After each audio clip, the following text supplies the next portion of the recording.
Hey guys, today we are in Golf MK8 and I'm going to show you how to reset the service reminder and the inspection reminder, oil change reminder, all the reminders that are over here in the instrument cluster. So first of all, you want to turn the ignition on, so you want to press the start stop button without pressing any pedals. This will bring the ignition on, but it will not start your engine.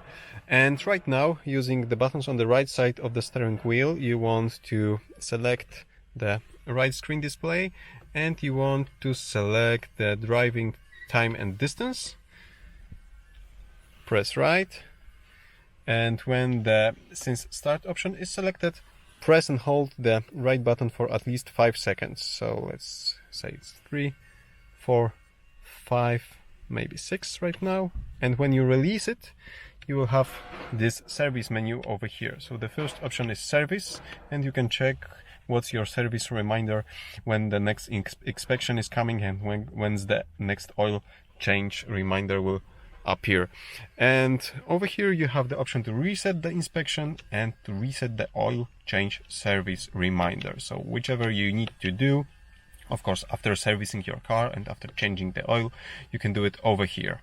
And when you are done, maybe let me show you how to do it. So select over here and it will ask you if you want to reset the service inspection, and right now if you press OK, you will confirm it, and if you do nothing, it will go back to this screen. So we have like 5 seconds or so to confirm.